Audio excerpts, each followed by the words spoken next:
What's going on, everybody? It's your boy QuestX coming back at you with another video. This is going to be my reasons why I think and I believe, QuestX personally believes, Keith Thurman defeats Errol Spence Jr. A lot of you guys out here are trying to make it out like Keith Thurman is soft, and I think that's the first mistake you're making. First off, let's look at this from a completely logical standpoint.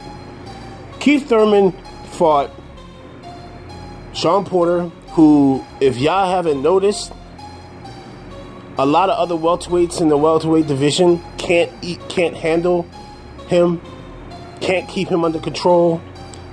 They haven't hurt him, yet Keith Thurman was able to do all those things I just listed that the other welterweights have not been able to do. All right. Then you talk about how, okay, Danny Garcia. I was one of the ones who sat here and that said that Keith Thurman would knock the snot out of Danny Garcia, and he did it on 2 occasions in that fight. And if you watch the fight over again, a lot of the shots that they were giving Danny Garcia credit for, there's tons of video here on YouTube where guys who have broken that fight down will sit there and tell you that Danny Garcia ain't do jack shit in that fight. All right, and Danny Garcia was supposed to be this dangerous fighter. All right, I'm really okay. Then you want to sit there and you want to talk about how he's soft to the body. Well, what fighter likes it to the body? Explain that to me. You give me the fighter, list the fighter that you know likes it to the body and doesn't mind getting hit to the body. Hasn't been hit to the body before. Yeah, you guys are saying, yeah, he got hurt by Collazo to the body. So what do you think Errol Spence is going to do to him? Come on, man. There's levels to this shit. First of all, Keith Thurman is not the same fighter he was when he fought Collazo. And when he fought Collazo, he showed you that he can overcome adversity. He can overcome being hurt. And not only can he overcome being hurt, after he was hurt in that fight, he came back to actually unload bombs against Luis Collazo. All right? So, come on, guys. You guys talk about how, yeah, you know, that Spence is this unstoppable force. Listen, I don't believe any fighter is unstoppable. But I do believe it's that fighters do things in the ring that benefit their style of fighting, and they are able to make adjustments to overcome adversity. I'm gonna sit here and I'm gonna be completely honest with you. I'm rooting for Errol Spence Jr. I give you this 100%. Errol Spence Jr. is a dynamic puncher, but I will sit here and I will tell you that being honest, with an honest perspective here, Errol Spence Jr. shows he has some flaws, especially defensively and especially engaging offensively. He waits on his opponents. Now, some people might not want to sit here and agree with this, and they don't want to sit here and admit it, but let's be completely real. Some of you fellas in the comment section, when I put my last Keith Thurman video saying, and I was joking, that video was me just joking around, but let's get serious. He did a lot of things that he shouldn't have done versus Kell Brook. And Kell Brook is a fighter who, to me, Kell Brook has a great jab. Kell Brook is very smart. But Kell Brook doesn't know how to throw punches with leverage. And he's shown that, and he showed that in 2 fights in a row. He showed that when he did it against Gennady Golovkin. He always leaves his feet. He kind of punches like Tim Bradley.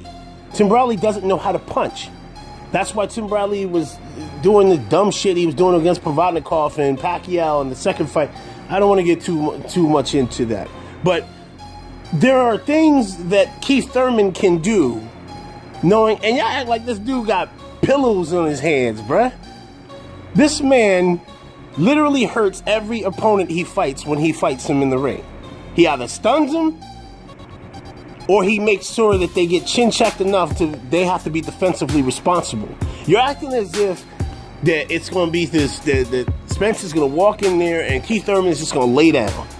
Keith Thurman has shown that he can fight off the back foot. Keith Thurman has shown that he can counterpunch. Keith Thurman has shown that he can be offensive. He can fight on the inside. Oh, and correct me if I'm wrong. Do you guys remember there was this big talk about how Spence, not Spence, but Keith Thurman, he don't want it to the body. Where there were several occasions in the Danny Garcia fight where Danny Garcia was throwing his hardest punches he could to the body, and Keith Thurman walked him back down. I think people are getting way too ahead of themselves, all right? Because, see, if we're going to be completely honest about it, right? Kell Brook, and I was on here saying it, Kell Brook wasn't fighting nobody. He wasn't fighting nobody over there in the UK. He was fighting a bunch of mandatories, and they were bums, and we actually assessed that they were bums, and then he dips competition at 147, goes to fight Gennady Golovkin, because he knew it was a win-win situation. He won financially, then even though he lost, he still had the belt. So then he fights Errol Spence, who nobody wanted to give him a shot, all right? And even I, during the fight, and I was texting the brothers in the group text, I said I did not like the way Errol Spence was engaging on Kell Brook. Now, you can say maybe that was the moment. Maybe he had nerves. I get it. The guy can carry power from beginning to the end of the fight. But if you can't land those punches, if you're fighting an effective fighter who can counterpunch, if you're fighting a fighter who's going to not be in the distance that you need to use your power punches, you guys getting a little ahead of yourself. Like I said, man, keep discrediting Keith Thurman all you want, but that fight is a hell of a lot closer than most people give it credit for. And I happen to believe that Keith Thurman can outbox for 12 rounds Errol Spence Jr. And dare I say, he can probably stun him. Because if Kell Brook can stun you, all right? And there was a moment in the fight in which he did. Now, one moment was a balanced shot. The other shot, the punch did land. If Keith Thurman connect on you with a couple times, you saw what happened to Garcia. You saw what happened to Guerrero. You saw what happened to Bundu. You saw what happened to Collazo. The man has power in his hands. He can neutralize Errol Spence Jr. So that's my take. That's why I came out with the video and I said what I said. Now, the first part of it was me joking around and being completely joking because that's my brother Black Fight Fan TV and it's all love there. But some people in the comment section that came in that video and was like, oh, Keith Thurman ain't shit. Slow your roll. Slow your roll.